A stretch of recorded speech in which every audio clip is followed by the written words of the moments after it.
She saw their weakest point and exploited it perfectly. This is the story of Olga of Kiju, a woman who turned personal tragedy into one of history's most calculated acts of revenge. It all started in the year 945. Olga's husband Igor of Kiju was the ruler of the Kiju Rus. He traveled to the lands of a tribe known as the Drevlians to collect tribute, but the Drevlians felt his demands were excessive. So they captured him and subjected him to a brutal execution. They tied him to 2 bent birch trees and then let the trees spring back, tearing him apart. With Igor gone, their son Sviatoslav was only 3 years old, making Olga the regent and de facto ruler. The Drevlians, perhaps thinking they had the upper hand, made a bold move. They sent a delegation of 20 of their best men to Kyiv, their proposal. Olga should marry their prince Mao.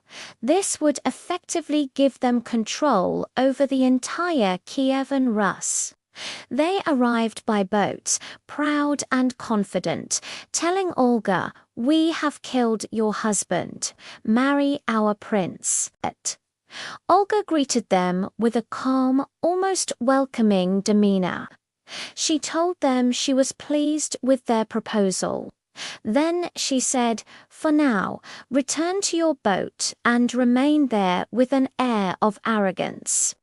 I shall send for you on the morrow, and you shall say, 'We will not ride on horses nor go on foot. Carry us in our boat, and you shall be carried in your boat.'" The Drevlians, blinded by their own pride, thought this was a sign of great honor. They did exactly as she said. The next day, Olga's people came to them. The Drevlians puffed out their chests and repeated the line Olga had fed them, "Carry us in our boat." So the people of Kyiv carried them. They carried the boat, with the 20 Drevlians inside, through the city and into the castle courtyard. But they didn't stop there. They carried them straight to a deep trench that Olga had ordered dug the night before. And without a moment's hesitation, they tipped the boat, dropping the men into the pit and burying them alive. As the earth fell, Olga reportedly leaned over and asked if they were enjoying the honor.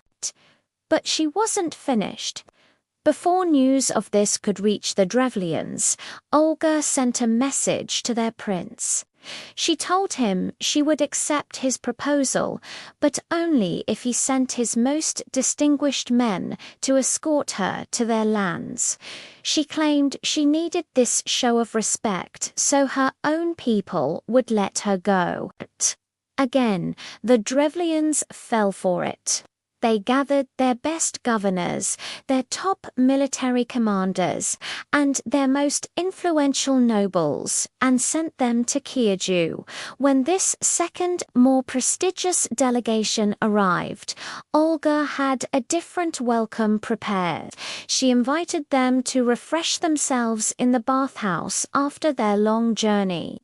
The Drevlians, eager to clean up, entered the building. Once they were all inside, Olga's soldiers barred the doors and set the bathhouse on fire. Every single one of them burned to death. Her plan still wasn't complete.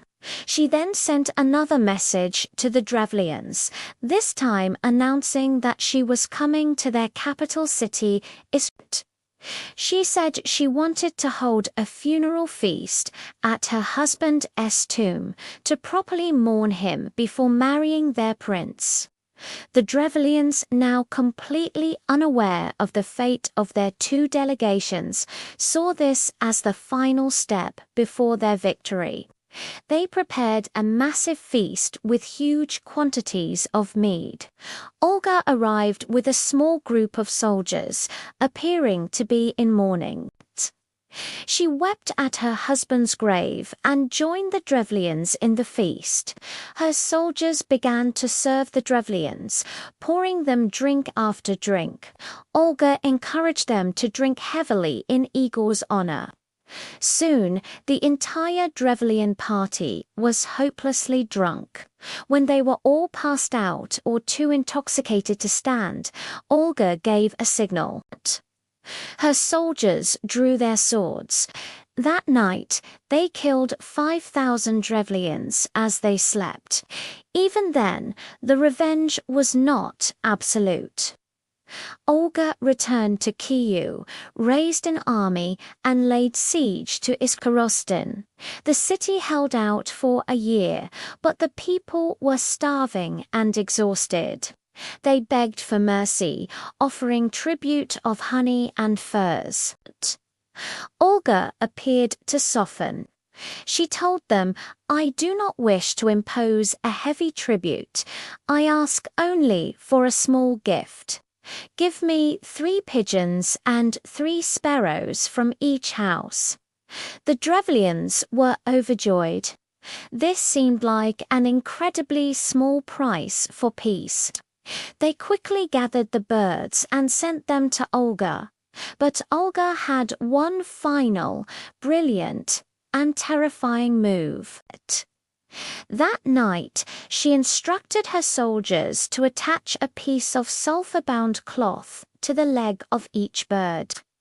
At dusk, they lit the cloths and released the birds.